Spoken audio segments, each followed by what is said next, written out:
이번 시간은 행정행위편 제2편 행정적용법에서 제2장 행정행위 중에서 그 효력, 행정행위 효력과 관련돼서 보도록 하죠. 이쪽 부분은 그 제1편 제3장이죠. 제1편 행정법 풍문에서 제3장 행정상 법률 관계에서 그렇죠. 우리가 행정주체의 우월적인 주의 특권을 배우셨습니다. 행정주체의 우월적인 특권. 자, 행정상 법률 관계는 크게 공법 관계와 사법 관계로 나눠지고 공법 관계는 권력 관계와 관리 관계로 나눠집니다.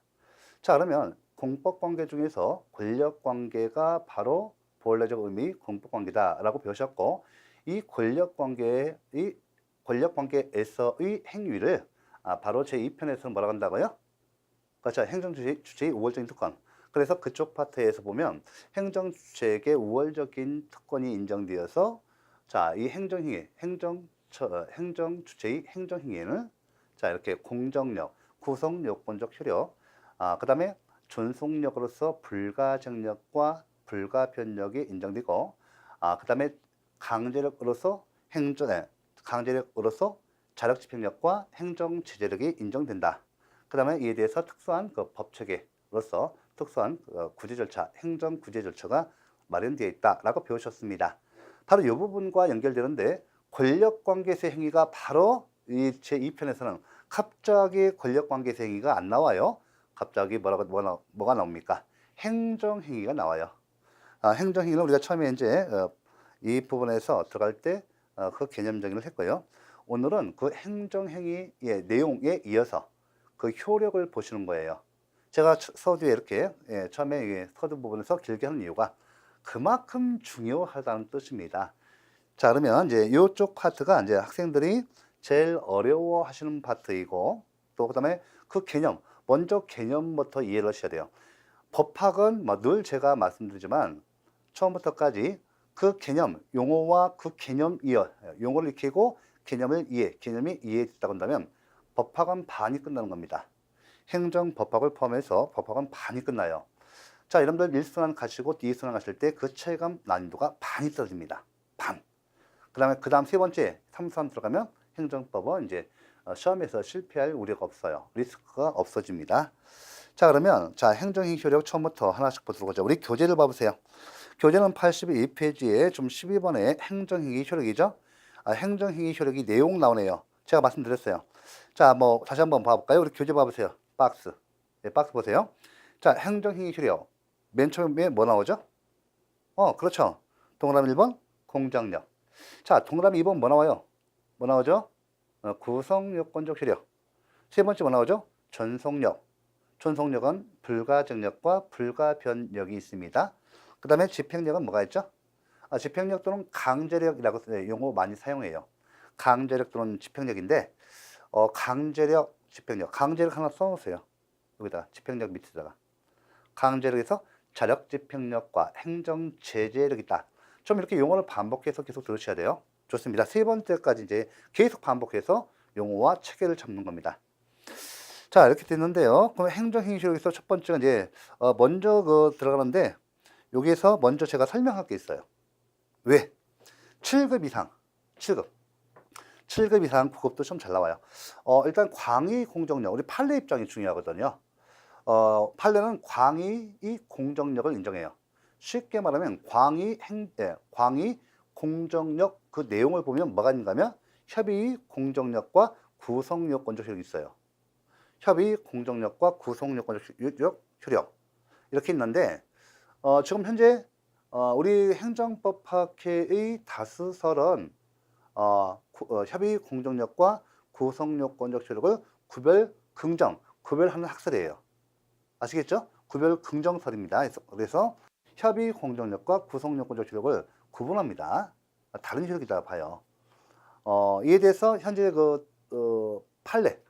판례 입장은 구성요건적 효력의 개념을 별도로 인정하지 않아요. 별도로 인정하지 않고, 그죠? 이렇게 공정력의 일 내용으로 봅니다. 공정력의 일 내용으로 봐요. 광의 공정력의 일 내용으로 봅니다. 그러면 제가 지금 요거 좀 그 학설 차이를 말씀드린 것은 7급에서도 이미 시험 두세 번 출제되었고 우리 시험에서도 이제 9급에서도 출제됩니다. 그죠? 예, 출제되고, 그 다음에 우리가 군무원 각종 자격증에서 다 출제돼요. 그래서 제가 이제 7급 공무원은 항상 그 시험이 지금 현재 사시, 행시에서 행정법이 외시에서 빠졌기 때문에 객관식 시험이 없어졌어요. 그래서 좀 7급 시험에서 공무원 7급 시험이 기준이 되기 때문에 각종 자격증도 마찬가지예요. 각종 자격증, 뭐 공무원, 군무원 7급, 9급 다 마찬가지인데 그 기준이 되어서 말씀드리는 겁니다. 조금 7급이 좀 난이도가 높아요. 그 다음에 국회직 8급 문제가 좀 난이도가 높습니다. 이걸 참조해서 참고해서 보셔야 하는데 지금 그 독일이 다우설 판례, 독일이 다우설 판례와 우리나라의 행정법 학회의 다우설은 구별 긍정설이에요. 왜 구별하는가? 그 이유가요. 구별 긍정설이 한다면 그 논거가 자 구속하는 상대방에서 차이가 있다.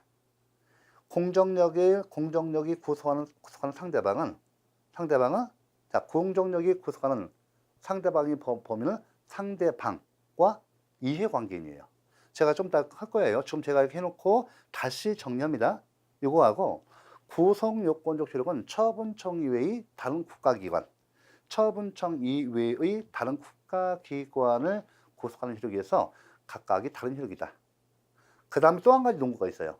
공정력은 절차법상의 효력임에 불과한데, 절차법상의 효력인데, 구속요건적 효력은 실체법적 효력이다. 그러니까 구속하는 상대방의 범위하고 그 절차법상 효력이냐 실체법상의 효력이냐 이런 차이점이 있다는 것이죠. 그래서 구별된다는 거예요. 그런데 판례는 입장이 뭡니까? 구별 부정설이에요. 구속 요건적 효력 개념을 별도로 인정하지 않습니다. 인정하지 않고 이 구속 요건적 효력의 이 개념을 공정력이 일 내용의 효력으로서 인정해버립니다.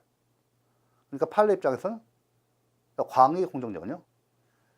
자, 상대방 또는 이해관계를 구속하면서 처분청 이외의 모든 국가기관을 구속하는 효력이 공정력이다라고 보는 것이 판례 입장이에요. 그럼 제가 왜 이렇게 초기에 시간을 내서 이렇게 설명하겠습니까? 이유가 있습니다. 여러분들이 뒤에서 바로 문제를 푸실 때 풀어보시면 문제가 바로 나옵니다. 이 문제가 나오고 기출문제에서 나오고 그 다음에 더구나 여러분들이 난이도 중을 때 사실은 어렵지 않습니다. 공식으로 되어 있지만은 여러분들이 조금 어려워하시는 파트예요. 처음에 공정력과 선결 문제, 또는 구성요건적 효력과 선결 문제 이렇게 시험에서 종종 자주 출제되고 있어서 말씀드린 겁니다. 한 가지 7급에서 이제 마지막 시험 나왔던 게 공정력과 구성요건적 효력 중에서요. 그 선결 문제와 관련해서 자 구성요건적 효력과 관련해서 선결 문제를 논하는 것이 더 논리적이다.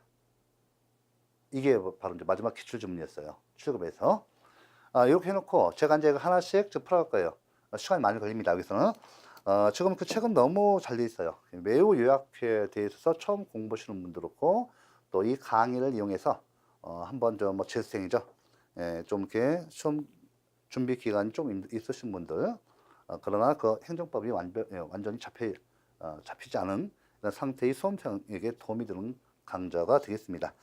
그럼 하나씩 풀어보도록 하죠. 먼저 행정이 공정력이 있고 구성, 그죠? 있습니다. 이 교재는 뭐 공정력으로 다 설명했네요. 하지만 제가 분명히 말씀드렸어요. 기출문제 가보시면 구별 긍정설에 의해서 처음 나오는 경우도 있고 판례에서 구별 긍정설, 우리 다우설에 의해서 출제된 경우가 더 많습니다. 교재는 판례대로 켜놨어요. 근데 물론 그거 다 밝혀놓고 있습니다만 정리를 하겠습니다. 자, 우리 교재 그 의의를 봐보세요. 공정력. 행정위 성립에 하자가 있는 경우에도 그것이 중대 명백하여 당연무효가 아닌 한 권한 있는 기관에서 취소되기까지 이런 유효한 것으로 통용되는 힘을 말한다. 자, 이렇게 이해되십니까? 그래서 여러분들 이거 의의에서 이제 이해가 안 되시죠? 이해가 되면 강좌 들을 필요 없죠. 시험 보러 가셔야죠. 학교 가시고 지금 공무원으로서 재직해야죠. 자, 여러분들 좀 행정법이 처음에 공부하실 때 어려운 부분이 있어요. 왜 어려운가 하면 바로 여러분들 무효와 취소가 뒤에서 나옵니다. 이 파트 체계적으로 뒤에서 나와요. 행정이 하자론과 관련돼서 출제가 돼요. 뒤에 또 나와 있기 때문에 그럼 요거서 이제 여기에서 우리가 좀 해놓을 것은 개념 정리를 해볼게요. 정리해 보겠습니다. 하나씩. 자, 먼저 의의가 나오고 공정력이 인정되는 범위 나오죠. 공정력이 적용 범위 나오죠. 예, 쭉 나오는데 하나씩 정리를 해볼게요. 요거는 좀 여러분들이 이제 어차피 이제 기초 개념인데 먼저 공정력을 보도록 하죠. 저는 이제 공정력과 구성 요건적 효력을 구분해서 보도록 하죠. 제가 처음에 용어를 다 써드려요. 이렇게. 왜냐하면 강의를 듣다 보면 이 말의 속도로의 이 전문가 있죠? 이 글 쓰는 것이 못 따라와요. 그래서 일부러 써드리는 거예요. 만약 여러분들이 어느 정도 공부가 되시는 분들이면 제가 이렇게 안 쳐. 요약해서 용어를 갖다가 구자만 쓴다든지 공자만 쓴다든지 이렇게 빠르게 내용 정리를 해갈 수 있지만 아직은 그 단계가 안 됩니다. 자, 그러면 이제 공정력부터 볼게요. 공정력부터 보도록 하죠. 맨 처음에 공정력의 개념이 중요하죠. 그죠? 개념을 풀어볼까요? 우리 교재대로 교재 보면서 하시기 바랍니다. 자, 행정행위 성립에 하자가 있는 경우에도 자, 행정행위에 하자가 있으면 어떻습니까? 그럼 보세요. 행정행위 성립에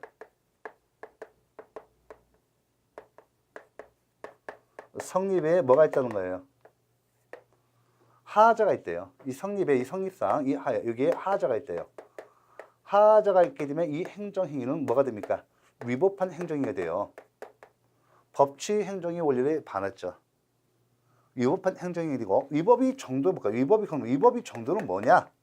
자, 그죠? 자, 이것은 현재 그렇죠. 위법의 정도에 대해서 이거 먼저 아셔야 돼요.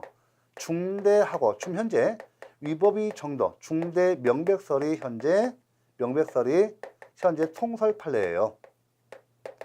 자, 행정행위가 성립했는데요. 하자가 있어서 위법하답니다.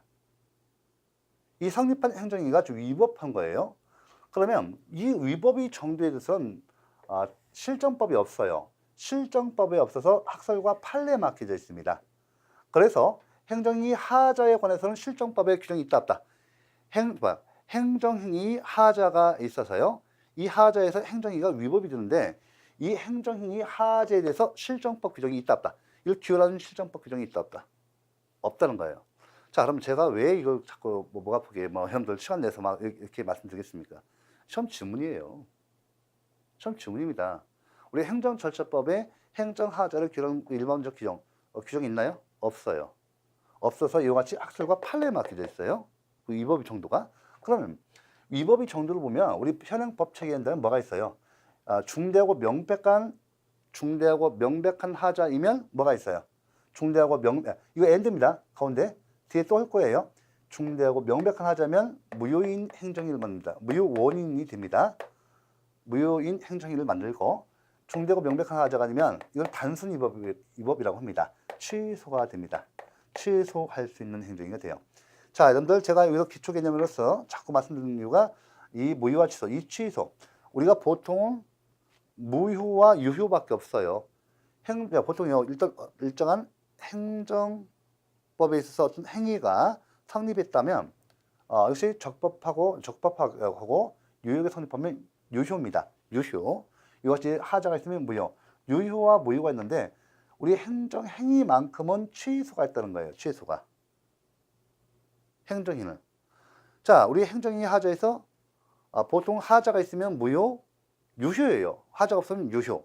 그런데 유효, 무효가 있는데 우리 행정행위는 개념은 이 취소가 하나 더 있다는 거예요. 행정행위 하자가 있으면 보통은 다 무효가 됩니다. 예를 들면 앞에서 배우신 법규명령의 하자가 있어요. 법규명령 하자가 있으면 뭐예요? 위법한 법규명령이죠? 무효입니다. 바로. 법규명령의 하자가 없으면 유효예요. 유효. 근데 법규명령에 보세요. 여기 행정행위에 하자가 있으면 바로 무효가 아니라 무효인지 취소인지를 따져봐야 돼요. 자, 그죠? 그래서 중요한 것은 공정력은 어디에 인정된다고요? 바로 이 취소가 인정되는 것은 공정력에 의해서 인정됩니다. 아시겠어요? 이 공정력에 의해서 인정됩니다. 이 공정력은 어디에서 인정된다고요? 취소할 수 있는 행정에서 인정되고 이게 무효인 행정에서는 인정된다, 안 된다? 안 돼요. 안 됩니다. 그러면 이제 공동력 개념을 봐볼까요? 행정행위 성립에 하자가 있는 경우. 교재 그 개념을 보셔야 돼요.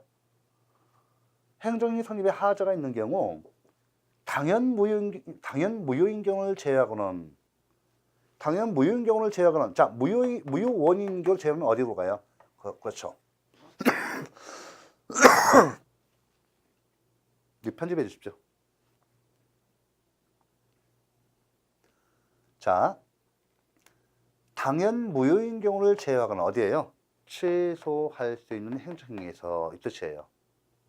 취소 원인이 있어서 취소할 수 있는 행정인 경우에 봐보세요. 여기 행정이 성립에 하자가 있는 경우에도 그것이 중대 명백하여 당연 무효가 아니란, 그렇죠? 중대 명백하여 당연 무효가 아니란, 그럼 뭐예요? 취소할 수 있는 행정에서 권한 있는 기관에서 밑줄 쓰셔야 돼요. 권한 있는 기관에서 밑줄 취소권자 취소할 수 있는 행정에서 권한 있는 기관이 취소할 수 있죠. 바로 취소권자를 말합니다. 취소권자에서 취소되기 전까지 그죠? 취소권자가 취소할 수 있는 행정은 취소권자가 어떻게 해요? 권자가 취소하기 전까지만 전까지 자, 전까지 이름 이에 대응하여 이 하나에 대응하여 자, 유효성 중요합니다. 적법성 추정은 틀려요. 유효성을 추정해 주는 효력입니다. 아시겠어요? 자, 유효성을 추정해 주는 효력이에요. 이거 보면 처음 잘 나와요. 법조문에서 처음 지문에서 적법성을 추정해 주는 효력이다? 아니에요. 이거 아닙니다. 유효성을 추정해 준다. 적법성을 추정해 주는 효력 아닙니다. 자, 다 됐어요. 이 개념을 이해한다면 바로 공동령 끝난 거예요. 됐죠? 됐네요. 그죠? 중요하죠? 자, 이 개념에서 됐죠? 근데 여기서 한 가지 빠졌어요. 저는 분명히 제가 말씀드렸어요. 이 구별 긍정설에 의해서 좀 설명드리는 거예요. 이거. 구별 긍정설에서. 처음에서 주로 우리 학자들은, 교수님들은 구별 긍정설에 의해서 처음을 냅니다. 부정설이 뭐예요? 부정설이 뭐라고요? 판례와 소수래요. 이렇게 해놓으셔야 돼요. 여기서 좀 우리 교재가 있는데 내용이 하나 빠졌어요. 취소권자가 취소하기 전까지 그 유효성이 자, 법적으로, 그죠? 법적으로 추정해 주는 효력. 하나, 법률상 이렇게 법률상 자, 법률상 힘으로 그 유효성이 추정되는 힘을 말해요. 공정력, 힘을 말합니다. 그러면 여기서 자, 이때 누가 자, 법률상 힘으로써 유효성이 추정되기 때문에 상대방 및 이해관계는 그 유효성을 부정부인할 수 없어요. 그러니까 취소되어서 무효가 되기 전까지는 유효니까 이것을 상대방 및 이해관계를 법적으로 구속합니다. 따라서 상대방 및 이해관계 해볼까요? 여기서 해볼까? 그러면 끝에서 중요한 뭐예요? 자, 상대방 및 이해관계인입니다. 이해관계인이 자, 그 유효성을 보정하지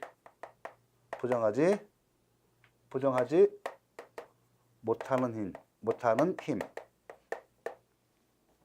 상대방 및 이해관계로. 그래서 여러분들 과세처분, 예를 들면 이런 거예요. 과세처분이 국세청으로부터 갑한테 과세처분이 이루어졌어요. 과세처분이 만약에 당연무효면 법적 구속력이 아예 없으니까 이에 따르지 않아도 돼요. 하지만 과세처분이 취소 사유가 있어서, 취소 원인이 있어서 취소할 수 있는 과세처분이 어떻게 돼요? 법적 구속력이 있습니다. 이 취소되어서 무효가 되기 전까지는 나는 세금 납부해야 돼요. 납부하지 아니하면 어떻게 됩니까? 유효성이 추정되니까 국세청에서 강제 집행해버려요. 강제 집행할 수 있단 말이에요. 맞죠? 그럼 내가 취소할 수 있는 과세 처분을 갖다가 어떻게 돼요? 국세청이 직권을 취소해서 무효화시킨다든지 취소권자인 국세청이 과세 처분을 직권을 취소해서 무효로 만든다든지 아니면 국세청이 안 해주면 나는 취소 심판과 취소송을 제기해서 취소권자인 행정심판위원회와 법원으로부터 취소 판결을 받아야만이 이게 무효화됩니다. 이때까지 취소권자에 의해서 취소되기 전까지 이건 법적 구속력이 있으니까 나는 세금 납부해야 돼요. 납부하지 아니하면 국세징수법상 즉 행정상 강제징수로서 국세징수법에 의해서 강제징수상해요. 이런 문제가 있어요. 그래서 우리가 취소 심판과 취소송 제기하면서 이런 집행력을 정지시켜서 취소 심판과 취소송을 제기하면서 이 집행정지, 취소할 수 있는 과세 처분의 효력을 정지해 주십시오라고 해서 취소 심판과 취소송을 과 함께 집행정지를 신청하도록 행정심판법과 소송법이 마련되어 있는 겁니다. 다 연결되는 거예요. 이렇게 굉장히 중요한 부분이어서 제가 시간 많이 내서 했어요. 됐죠?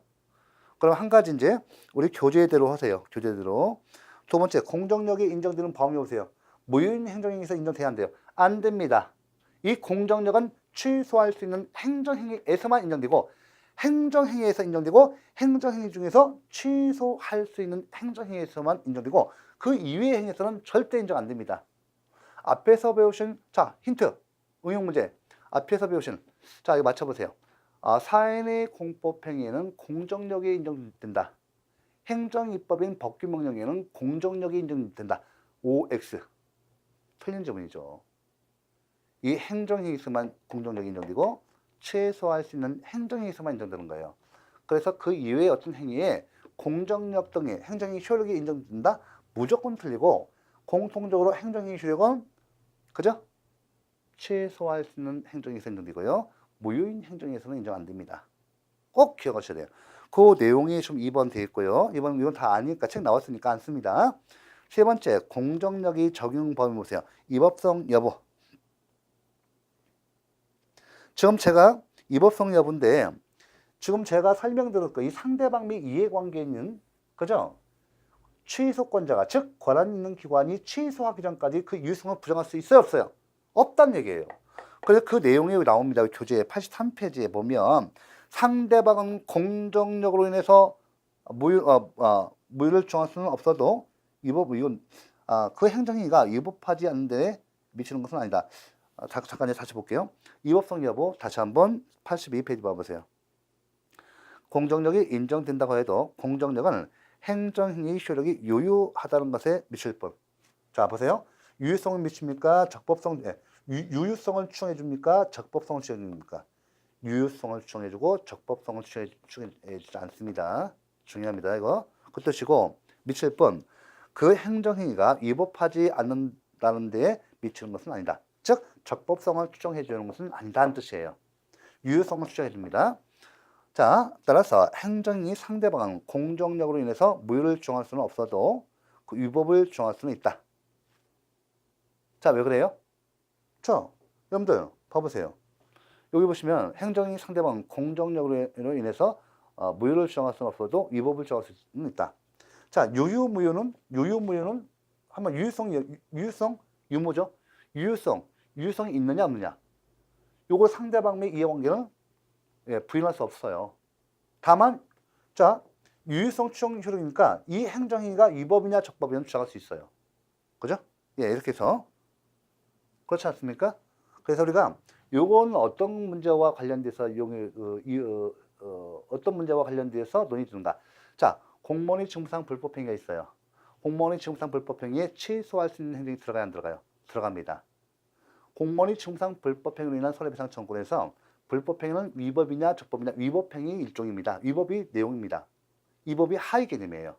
위법은 일도 양반이에요. 위법이냐 적법이냐 이거밖에 없어요. 근데 불법은 거기에 대해서 불법의 양이 있어요. 불법의 양과 질에 따라서 구분할 수가 있어요. 위법이라는 것은 추상성 때문에 일도 양단, 위법이냐 적법이냐 이 문제만 발생하고, 위법하다 하면 일단은 자 불법의 정도를 다시 따져야 돼요. 불법의 정도가 보세요. 공무원의 직무상 불법행위에서 100만 원이 손해를 발생시킨 거 하고요, 1000만 원이 손해 발생한 거, 위법의 정도와 그 손해의 결과가 달라지죠. 불법은 이와 같이 질과 양에 따라서 이게 구별이 됩니다. 하지만 위법은 구별이 안 돼요. 위법이냐 적법이냐. 10원 훔쳐도 위법이에요. 100원 훔쳐도 위법이에요. 1000원 훔쳐도 위법이야. 10,000원 훔쳐도 위법이야. 1억 훔쳐도 위법이야. 위법, 그죠? 근데 불법에서 오면 어때요? 10원 훔친 사람하고 1억 훔친 사람하고 똑같습니까? 그 위법의 정도가, 불법의 정도가 달라지는 거예요. 그에 따른 법적 책임도 달라집니다. 맞죠? 이게 불법이에요. 그러니까 위법과 불법은 같은 개념은 아니에요. 일단 위법하고 나서, 위법이라는 것은 크게 위법의 이제 그 하위 개념에서 불법이 있는데, 위법은 일도 양단. 그래서 위법이냐 적법이냐. 10원 훔쳐도 위법이에요. 10원 훔쳐 절도 아닙니까? 절도예요. 그런데 자, 위법에서는 똑같아요. 10원 훔치던 1억 훔치던. 그런데 불법 정도는 달라져요. 1억 훔치면 실형입니다. 실형이에요, 실형. 1억 넘으면 최소 1년 이상, 2, 3년 살해합니다. 1억 미만은 1억 미만도 실형 가능성 큽니다. 큰데 거기에 손해배상이 원만하게 이어지면 많이 양형에서 참작되죠. 법은 이렇게 실용적이에요. 굉장히 실용적입니다. 이거 설명드렸고요. 그 다음에 이 양가를 2번에 보면 증명책임이 전환 여부가 나와요. 증명책임이 전환 여부 나오죠. 공정력은 행정행위가 권한 있는 기관에 의해서 취소되기 전까지 이름 유효하다고 통용되는 힘일 뿐 행정소송에 있어서 입증책임의 분배에 영향을 미치는 것은 아니다. 자, 입증책임. 자, 왜 그 개념을 자꾸 강조하냐면, 공정력은 적법성을 추정해주는 효력이 아니에요. 자, 행정청이에요. 행정기관이 자 위법한 행위를 했어요. 위법한 행위를 했으면 원칙적으로 우리가 법치행정의 원리에 반하니까 위법이 돼요. 위법한 행위는 마땅히 그죠? 그 효력을 부인해야죠. 무효로 시켜야 합니다. 무효로 시키는 것이 타당한데, 그죠? 자, 일단은 행정 주체의 우월적인 특권을 인정하기 위해서 행정청이요, 위법한 하자가 있는 행정일을 해서 우리 국민들이 권익이 침해된다 하더라도 위법의 정도가 중대하거나 명백하지 아니하면 세상에 무효롭지 않고요, 취소를 통해서 취소 전까지는 유효하다고 인정해 준다는 거예요. 우리 국민에게 얼마나 불리합니까? 그죠? 이게 행정법의 특성이에요. 자, 그래서요, 분명히 말하면 공정력은 그 유효성을 추정해 주지, 만약에요, 공정력이 적법성을 추정해 주면 문제가 돼요. 그러니까 공정력이 만약 적법성을 추정해 주면 문제가 됩니다. 자, 행정청이요, 하자 있는 행정일을 통해서 우리 국민들이 특히 취소할 수 있는 행정일을 통해서 우리 국민들이 권익을 침해했어요. 그런데요, 이 행위가 권익을 침해하는, 위법하고 권익을 침해하는 이 행위가 적법하다고 추정해주면 입증 책임 누가 져야 돼요? 아니, 법에서 이 공정력에서 적법성을 추정해주면 행정청이 취소할 수 있는 행정을 통해서 위법한 행정입니다. 위법한 취소할 수 있는 행정을 통해서 우리 국민들이 권익을 침해하고 있다. 공정력이 적법성을 추정해주면요, 그렇다고 하면 이 위법한 취소할 수 있는 행정위가 적법하다고 추정해 주니까 이 추정력을 깨려면 우리 국민들이 그 행정청 행위가 위법하다 입증해야 돼요. 그러니까 지금 공정력은 적법성을 추정해 주지 않고 유효성을 추정해 주니까, 그래서 어떤다고요? 공정력은 입증 책임과는 무관하다는 거예요. 입증 책임 문제와는 무관해요. 아시겠죠? 공정력과 입증 책임의 문제는 무관하다. 그래서 나오는 거예요. 적법성 추정 효력이 아니기 때문에. 그래서 여러분들 우리 행정청이 이 행정위가 위법이냐 적법이냐, 이 문제는 우리 행정소송법에 특별한 기준이 없어서요, 민사소송법상의 규정, 입증 책임에 관한 학설과 판례를 갖다가 유추 적용합니다. 민사소송법에 우리가 입증 책임에 관한 통설 판례가 법률요건 분류설이에요. 우리가 법률요건과 법률사실 배우셨죠? 법률요건으로 규정된 법률사실 중에서 행정청과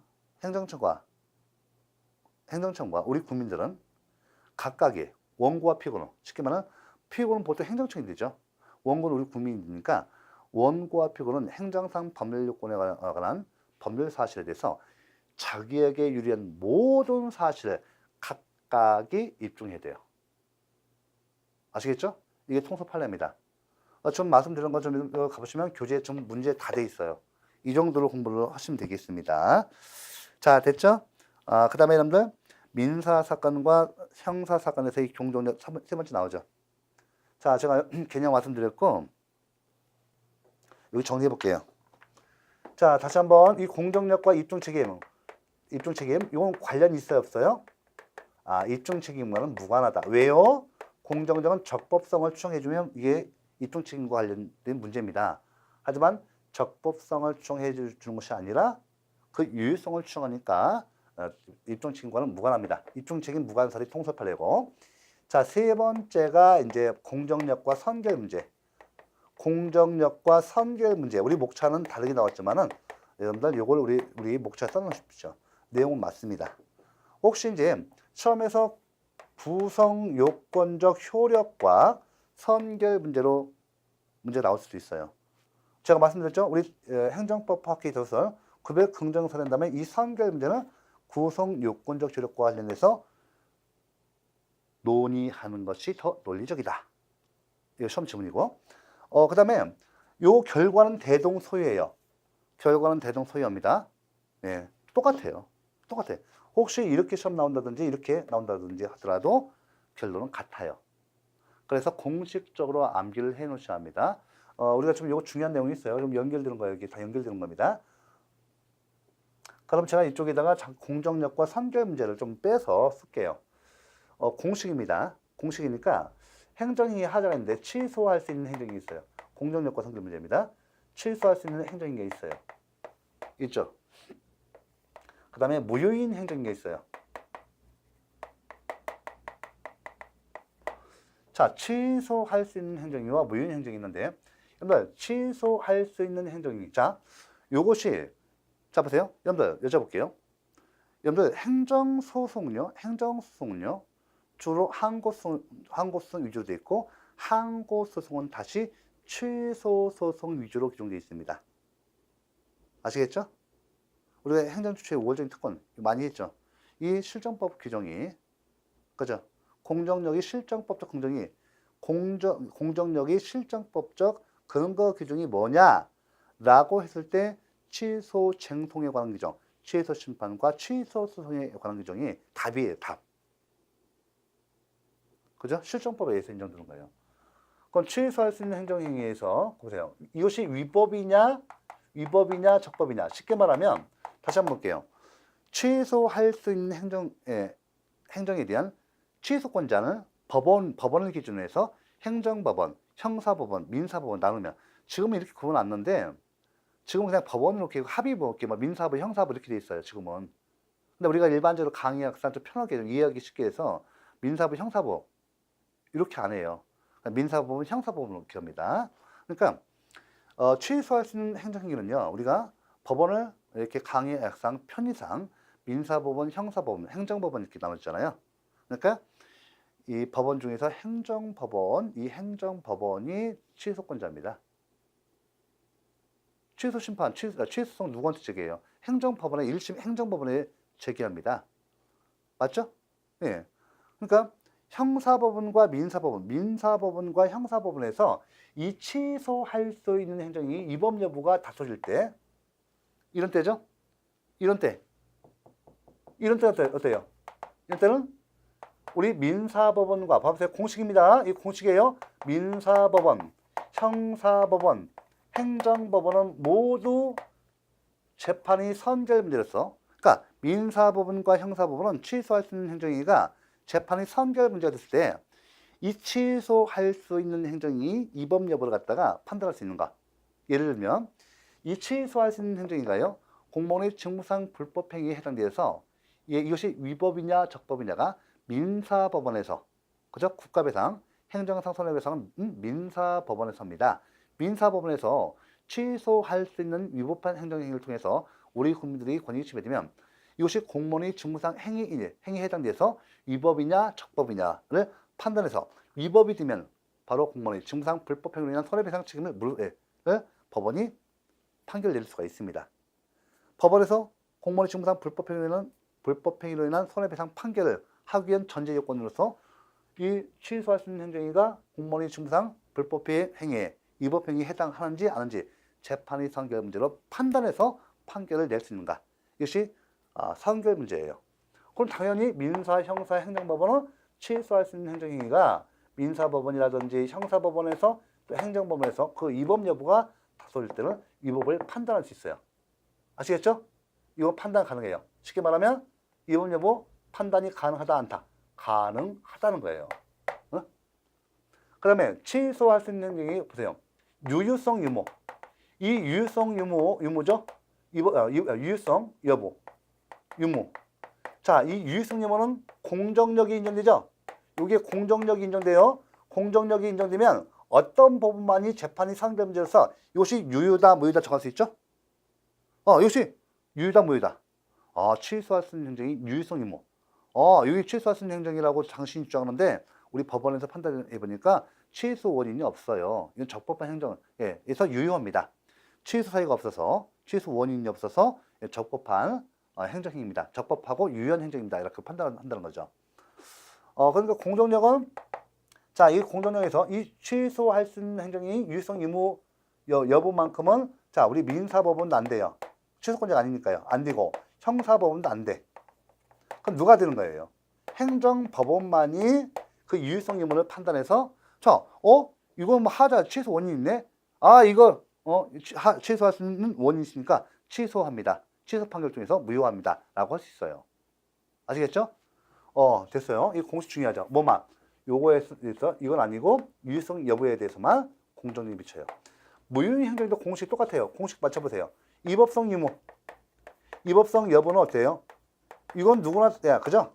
재판이 선결 문제 됐을 때는 민사법원 또 형사법원, 행정법원 이렇게 해서 다 판단이 가능하다는 거예요. 그 다음에 또 한 가지 마지막 무효성 여부. 여러분들 무효성 여부는요 누구나 언제나 누구나 다 무효를 주장할 수 있습니다. 무효성 여부는 그래서 똑같이 여기도 똑같아요. 공식 똑같아요. 이거 똑같아요. 다만 이것만 기억하시면 되겠죠. 이거 시간 많이 잡아서 많이 하는 이유가 이게 시험에서 키포인트입니다. 그죠? 요거하고 여기에서 뭐가 인정된다? 공정력이 인정된다. 이렇게 정리하시면 돼요.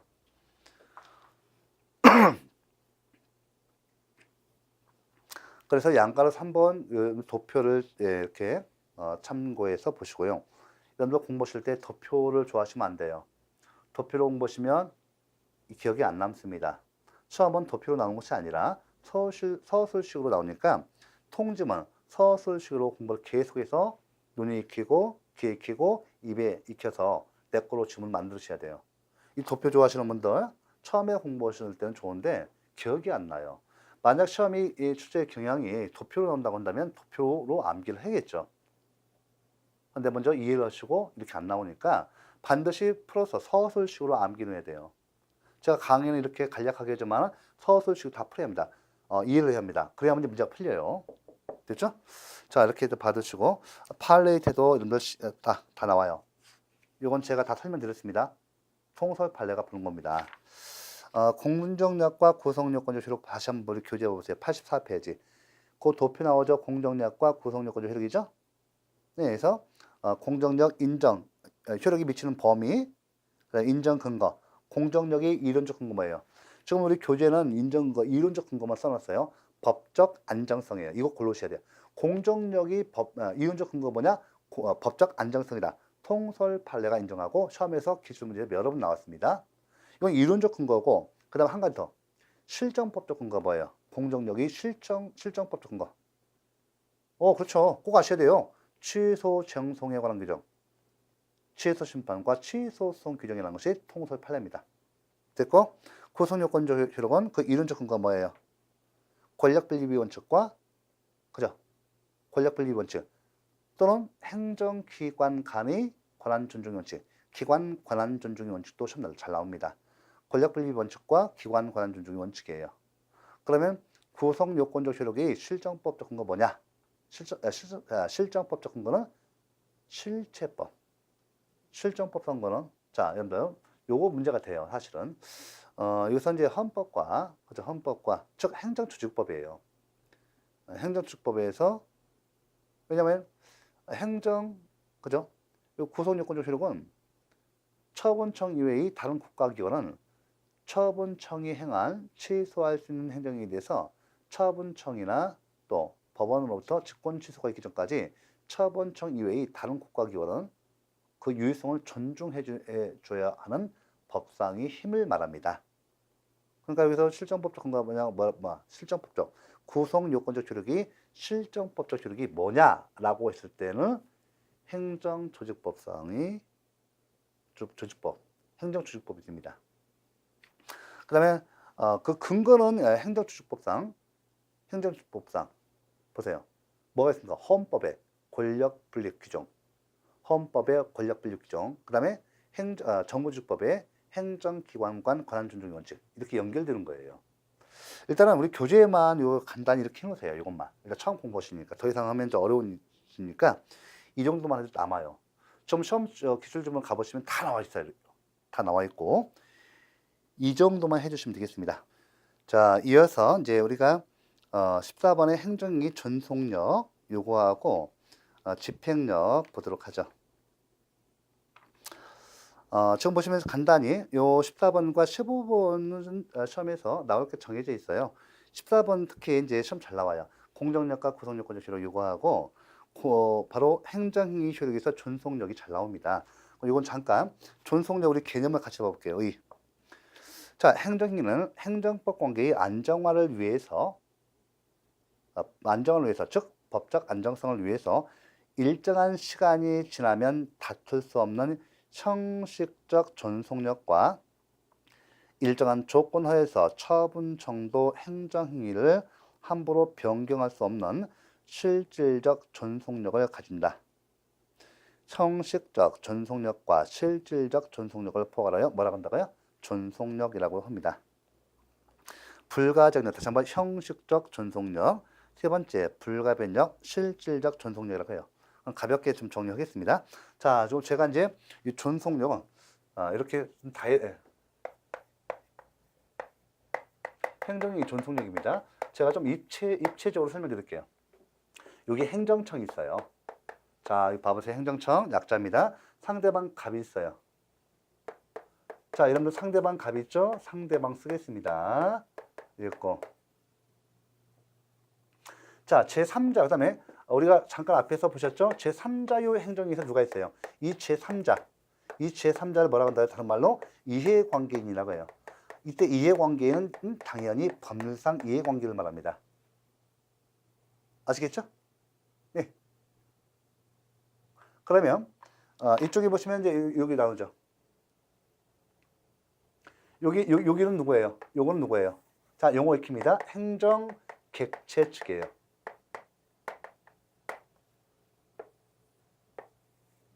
이쪽은 누구예요? 행정 주체 측입니다. 하나씩 싸가시면 돼요. 행정 주체에 대해서 행정사무 담당자, 행정청 또는 행정기관이 됩니다. 됐죠? 네. 자, 그러면요. 행정 주체 측과 행정 주체 측과 행정 객체 측이 있어요. 자, 보시면 이때 보시면 불가쟁력은 이와 같이 상대방과 이해관계를 구성하는 효력이에요. 불가쟁력. 아시겠죠? 자, 용어를 잘 보시면 불가쟁력은 상대방과 이해관계를 발생하는데 언제 발생하는가? 자, 여러분들 행정심판 청구기관, 행정소송 제기기관 있죠? 이거 제척기관이에요. 앞에서 배운 제척기관이에요. 이 기간이 지나면 더 이상 행정심판이나 소송을 청구해서 다툴 수가 없어요. 그래서 다툴증죄야. 다툼이 가지 않는다. 다툼을 벌일 수 없어요. 다툼을 벌일 수 없는 효력이에요. 불가쟁력. 언제냐? 바로 이거 보죠. 행정쟁송 제기 기간. 행정쟁송 제기 기간 경과시. 이때 또 판결이 확정됐을 때, 예? 이런 때 불가정력이 발생해요. 왜? 자, 왜 상대방과 이해관계는 처분이 있음을 안 날로부터 90일 이내, 처분이 있은 날로부터 1년, 처분이 있음을 안 날로부터 90일, 처분이 있었던 날로부터 180일. 우리 취소송은 처분이 있음을 안 날로부터 90일, 처분이 있었던 날로부터 1년이 경과하면 더 이상 취소 심판이나 취소 소송을 통해서 다툴 수 없도록 하고 있습니다. 왜요? 법적 안정성을 위해서요. 이 기간이 지나서 무한히 이렇게 소호제기라든지 행정심판을 청구할 수 있다고 한다면 이 행정상 법률관계는 법적 안정성이 크게 침해질 겁니다. 그래서 이렇게 그래서 이걸 갖다가 그래서 형식적 존속력이라고 해요. 형식적으로 이렇게 제적 기간을 정해가지고 딱 기간이 경과하면 더 이상 행정심판이나 소송을 통해서 다툴 수 없다. 이런 효력이에요. 그러니까 불가정력 꼭 아셔야 돼요.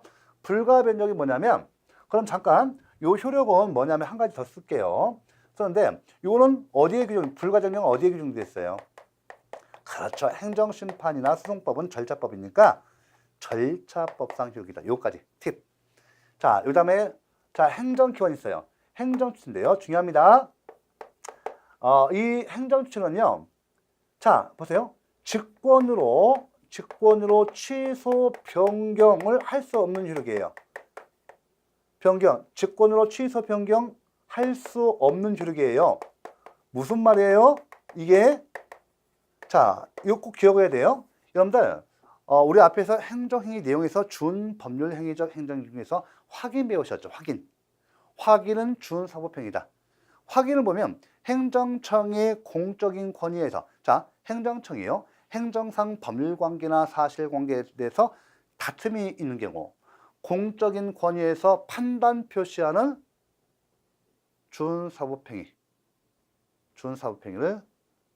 준사법행위로서 불가변력이 발생하는 행위를 말한다. 이렇게 돼요. 그러면 이 불가변력은 뭐냐? 자, 이 불가변력 이와 같이 행정행위 중 중요합니다. 행정행위, 모든 행정행위에 인정되는 것이 아니라 행정행위 중 좀 전에 말씀드렸던 준사법행위라든지 또 확인 등의 자, 이런 행정행위 중 일부 행위에만 인정돼요. 일부 행위에만 인정됩니다. 그래서 행정심판이 제기됐다. 행정심판의 제결, 합격자 결정, 당선인 결정, 행정청이에요. 합격자 결정, 당선인 결정, 합격자 결정 이런 거 해놓고 하면 이건 준사법행위예요. 확인행위예요. 그래서 여기에 이런 일부 행위는 뭐가 발생한다? 직권으로 취소 변경할 수 없는 효력. 이게 뭐라 한다고요? 이게 바로 뭡니까? 그렇죠. 이게 뭡니까? 불가변력이에요. 이게 보이시죠? 안 보이시네. 이 효력이 뭐라고요? 이게 효력이 불가변력이에요. 불가변력. 즉 취소 변경할 수 없다. 행정청이 자기가요. 행정행위를 했는데 이거 취소할 수 있는 행정행위를 했어요. 이 취소할 수 있는 행정행위에 그죠? 취소할 수 있는 행정행위가 이런 준사법행위라든지 확인 등이면 취소 변경을 할 수 없다는 효력입니다. 별거 아니죠? 마지막 팁.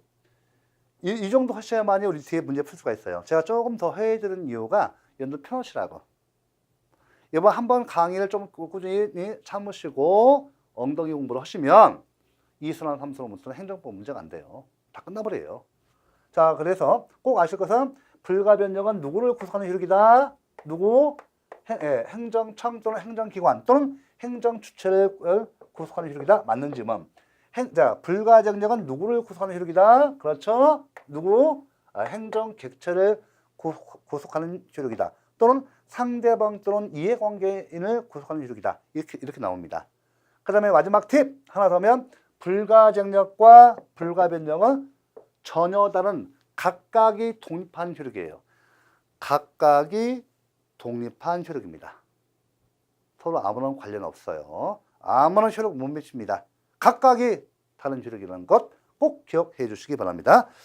자, 마지막으로 이제 집행력이죠. 이건 제가 그냥 어렵지 않고 쉬우니까 제가 이걸 잠깐 설명드릴게요. 여러분들 집행력 같은 경우는 뭐를 공부하시는가 하면 여기 지금 그 의 적용 범위 돼 있는데 두 번째 봐볼게요. 좀 의부터 볼게요. 행정행위에 의해서 부과된 행정상의 의무를 상대방이 이행하지 않는 경우에 행정청이 스스로 이 강제력을 발동하여 그 의무를 실현시키는 힘을 말한다. 자, 우리가 행정상 법률관계의 그 특징에서 뭐를 배우셨어요? 자, 일반 사법관계에서 사법관계의 당사자 사인과 사이죠. 자, 친구가 나한테 1,000만 원 빌려갔어요. 돈을 안 갚아요.